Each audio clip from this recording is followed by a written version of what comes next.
Nama saya ialah Gon Yong Kwan dan nama metrik 289626. Saya akan membentangkan tentang konsep Malaysia dan juga sejarah media massa.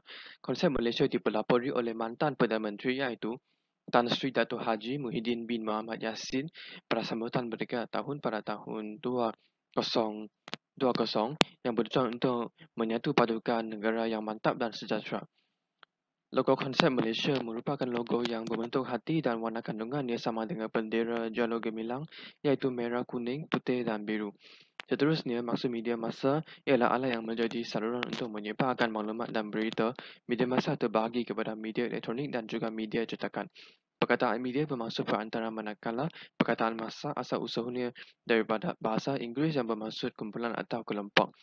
Bagi sejarah media massa pula, media cetak seperti mesin cetak muncul pada abad ke-15 akibat daripada penjajahan Eropah daripada tanah Melayu pada ketika itu dan yang menerbitkan surat khabar.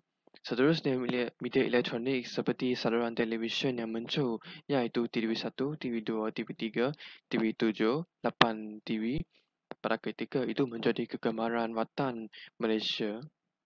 Assalamualaikum warahmatullahi wabarakatuh. Nama saya Norma Sarah binti Muhammad Zainal Arif. Bernombor Metrik 289971 akan menerangkan jenis-jenis media massa. Media massa terbahagi kepada 3 iaitu media cetak, media cyber dan juga media elektronik. Media cetak ialah penggunaan objek secara fizikal sebagai contoh surat khabar, poster dan sebagainya. Media cetak boleh didapati di kedai-kedai buku, kedai-kedai runcit dan juga kedai-kedai yang terpilih. Seterusnya adalah media elektronik. Media elektronik adalah media yang memancarkan maklumat secara elektronik yang menggunakan teknik audio dan juga audio visual sebagai contoh televisyen, radio dan lain-lain. Akhir sekali ialah media cyber. Media cyber juga dikenali sebagai media online yang merangkumi segala media komunikasi internet sebagai contoh media sosial, website dan sebagainya. Saya Ifah Munirah binti Ahmad Munif, nombor metrik saya 289721. Saya akan membentangkan tentang fungsi media massa sebagai alat perpaduan negara. Yang pertama, dari aspek keselamatan, media massa berfungsi sebagai alat untuk melaporkan salah laku pemimpin. Oleh yang demikian, masyarakat dapat bersatu padu dalam mengawasi tindak tanduk pemimpin melaksanakan tugas mereka. Yang kedua, dari segi informasi, masyarakat dapat mengakses maklumat mengenai COVID-19 misalnya melalui internet. Oleh yang demikian, hal ini dapat mewujudkan perpaduan dalam kalangan masyarakat untuk menjaga keselamatan diri dan keselamatan awam. Seterusnya, yang ketiga, dari aspek pendidikan, masyarakat dapat mengakses maklumat dan pengetahuan tentang sejarah Malaysia misalnya melalui internet. Oleh yang demikian, hal ini dapat memupuk rasa semangat bersatu padu dalam kalangan masyarakat untuk mengekalkan keamanan negara. Seterusnya, yang keempat, dari aspek perdagangan, media massa berfungsi sebagai suatu alat untuk kerajaan melaksanakan kempen membeli barangan tempatan misalnya. Hal ini dapat mewujudkan kuasa bersatu padu dalam kalangan masyarakat untuk membeli barangan Malaysia sebagai suatu usaha menyokong merancangkan ekonomi negara. Seterusnya, saya adalah Nik Nashwa Shakira binti Salahuddin bernombor metrik 290028. Seterusnya, saya akan melanjutkan tentang fungsi media massa. Okey, seterusnya media massa adalah dari segi hiburan. Hiburan adalah satu perkara yang amat menyeronokkan pada abad ini. Hiburan dikategorikan dengan pelbagai jenis dan merupakan salah satu perkara yang dipaparkan melalui media massa. Kita boleh mendapatkan hiburan melalui media massa terutamanya televisyen. Kini hiburan adalah satu sektor yang menguntungkan. Seterusnya, media massa adalah satu pengaruh ataupun satu platform umum di mana orang berkongsi tentang pemikiran dan juga iklan-iklan bisnes. Bukan itu sahaja, media massa juga merupakan satu tempat untuk para wartawan berkongsi artikel-artikel mereka. Media massa adalah satu pengaruh. Itu adalah fungsi media massa yang paling penting kerana media massa adalah perhatian orang ramai di serata dunia. Oleh itu, media massa mempunyai pengaruh yang kuat dan untuk mempengaruhi sesebuah informasi. Media massa juga merupakan satu strategi kerajaan untuk berhubung dengan rakyat satu ketika dahulu, dan kini strategi tersebut adalah berhasil kerana sehingga kini media massa digunakan untuk rakyat-rakyat untuk mendapatkan info. Assalamualaikum dan selamat sejahtera. Saya Muhammad Solihin, nombor matrik 289431 akan membentangkan beberapa kebaikan dan keburukan media massa sebagai mekanisme perpaduan negara. Antara kebaikan media massa adalah sebagai sumber penyebaran maklumat yang pantas. Maklumat ini ialah sebuah data yang boleh diproses ataupun memberi makna dan mudah difahami oleh seseorang individu lain. Gadget-gadget yang kian canggih turut telah memberi peluang kepada para kreator aplikasi ataupun website untuk membina satu platform di mana boleh membantu dan memudahkan pengguna untuk memberi atau menyampaikan maklumat. Contohnya, rakyat di Malaysia ini mampu mendapatkan pelbagai maklumat dari dalam negara maupun luar negara. Seterusnya, media massa turut boleh menjadi platform dalam bidang pendidikan. Pendidikan membawa maksud untuk mendidik manusia berfikir secara rasional dan bebas. Pelbagai capaian yang ditawarkan melalui platform media massa sekaligus mampu menarik minat para pelajar. Contoh yang kita dapat lihat sekarang ni, pelajar tu hanya perlu melayari sesuatu website secara alamiah untuk mendapatkan sebarang maklumat. Assalamualaikum Miss Diana, saya ingin memperkenalkan diri saya terlebih dahulu. Nama saya Nur Syahda binti Mamin, nombor matrik saya 289586. Media massa dapat memberi banyak kebaikan yang boleh dijadikan sebagai mekanisme untuk memupuk perpaduan antara satu sama lain. Media massa boleh dijadikan sebagai media pengetahuan asas budaya, bahasa dan adat rasam. Melalui media massa, pelbagai etnik dapat disebarkan melalui pelbagai platform media massa. Melalui media massa seperti media digital, media cetak dan media siaran dapat mendedahkan aktiviti kebudayaan seperti tarian tradisional, dokumentari tentang sesuatu budaya dan adat rasam. Kebaikan yang seterusnya ialah media massa sebagai ejen penyampaian maklumat. Maklumat adalah sangat penting bagi mengasahkan dan membentuk pemikiran intelektual dalam minda masyarakat. Antara keburukan yang sering dikaitkan dengan media massa ialah penyebaran berita palsu. Berita dapat ditafsirkan sebagai laporan tercepat dari suatu peristiwa ataupun kejadian yang berupa fakta dan penting.